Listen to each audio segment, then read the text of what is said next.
did my bachelor's in electronics and communication from Kerala. And after my graduation, I taught 2 years in an IIT JEE training institute, and I was a mathematics faculty there. After 2 years, I joined a food processing company as a supervisor, and then after 1.5 years, I started my own business. So I'm currently running my online food delivery company in 2 suburban cities in Kerala. At that point of time, also the food that was available in the market was not good, and so I thought of why not create an online platform so that the delivery of the raw foods will be faster. In that we can solve the issue of the quality of the foods. So for that, at that point of time, I didn't have any experience in food processing. And also the second thing that came to my mind was that to get a formal business education to start my business. So after 1.5 years, I got the relevant work experience, but GMAT has a 5 years validity. So I thought of why not start the company and start the business, and let's see how it goes. Let's start on a small scale. So I started my business. Since I'm running in 2 suburban cities in Kerala, my goal is to expand my business to all over Kerala, all the major cities in Kerala. As an entrepreneur, I have gained a lot of experience, but it was through pure experimentation, pure trial and error. I have gained some of the experience, a surface level experience in, let's say, marketing, finance, and analytics and whatnot, like strategy. So these things I have a very surface level experience, but I need to have an in-depth experience to scale my company, to take it to the next level. So that is the reason why I think this is the right time to go for an MBA. I got the admit from Wisconsin Business School. So I thought of after my MBA, I will get a 2 to 3 years work experience there in developed country where the food delivery setup is far more advanced. And after that, I will come back and continue with my venture here. So that is the plan. Yeah, I started the GMAT preparation when I was working for the food processing company. So it was like a day job, so I have time to prepare in the night. So I prepared it online. I took a course online. Since I was a mathematics teacher for 2 years, I didn't prepare that much on quant. Quant was very easy for me, and I was consistently scoring 49, 50 and all. And the verbal is sort of the difficult portion for me. So I prepare 2 to 3 hours each day, and sometimes the weekends I prepare more. So that is how it went. I took 3 attempts actually to get to 700. Since I'm running an online delivery business, I think that supply chain management is the course that gives me most in terms of value. So I thought of going for a supply chain business management business masters, and also an MBA which is specialized on supply chain. I applied to 3 schools. The first program was Masters in Supply Chain Management at MIT, then the same Masters in Supply Chain Management at Michigan Rose, and also Masters in MBA in Supply Chain Management at Wisconsin. So I selected these schools just because these are the schools which provide that kind of a value in supply chain. I choose only one MBA. Why? Because I don't want that much of a, some of the schools that provide something the first year entirely you study a lot of different things, and second year you go on to study the your specialization. But the Wisconsin MBA is something very different. In the first year itself, you'll be learning with your specialization. Initially, the essays were so difficult. I mean, I was not into writing. The type of writing that these schools demand is it's not I was not used to it. So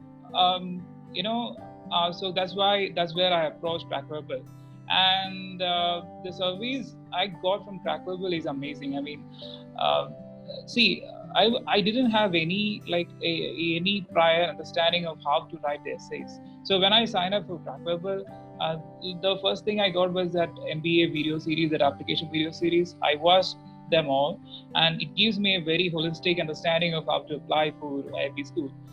And even that also helped me in something like selection as well. And after watching the video series, Crackverbal, they told me to prepare a timeline so that I keep up the track with all the deadlines of the schools. And that was also a key thing in keeping up the tracks with the deadlines.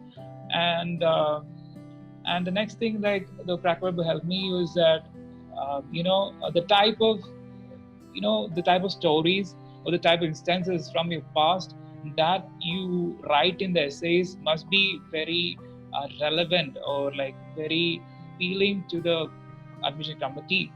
It's very important that what you write. So Crackverbal helped me in thinking. I mean, they pushed me to think a lot and to come up with great instances from my past and make them into a great structured form so that I could form a great answer.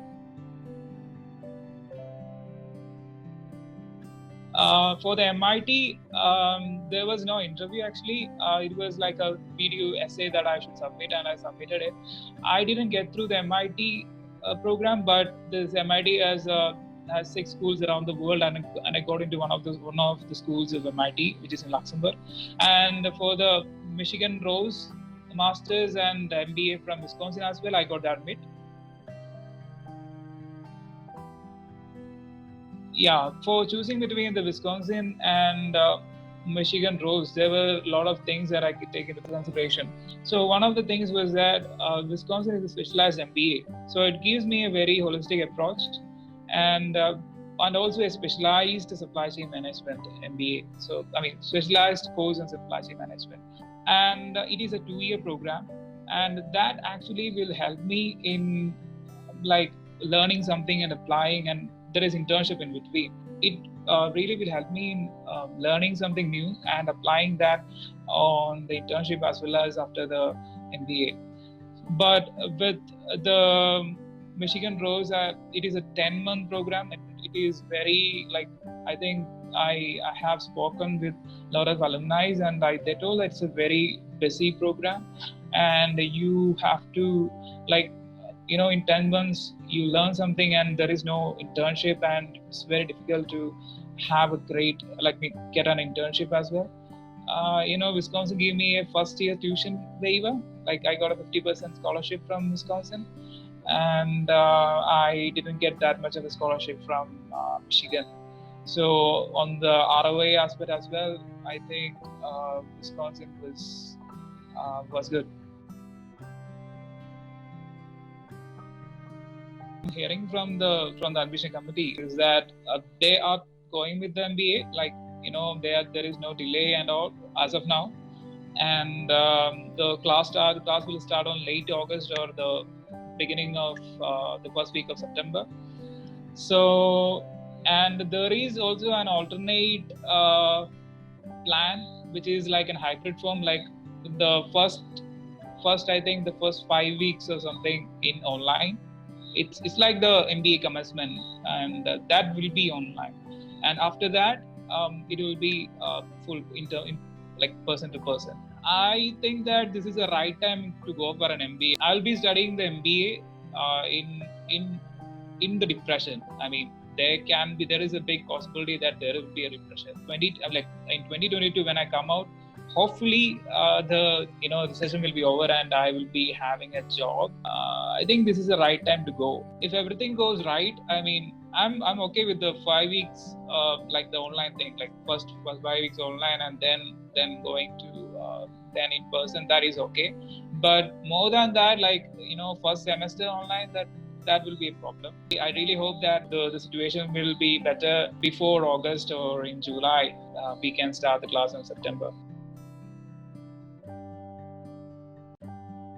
I will recommend Crackverbal, like an aspirant any day. The help that Crackverbal gives me is like unparalleled. I'm kind of a last minute guy. I do things in and around the deadline. So the first thing that Crackverbal does is that they created a timeline, and even though some of the deadlines was not followed, like Srikala pushed me to do it on the time, and she monitored each and every edit, and everything was on place. My experience with Crackverbal was very, very good, and so I will recommend to anyone. I mean, for the people that who have got admit this year, I think I would suggest that I think this is the best time to go for an MBA.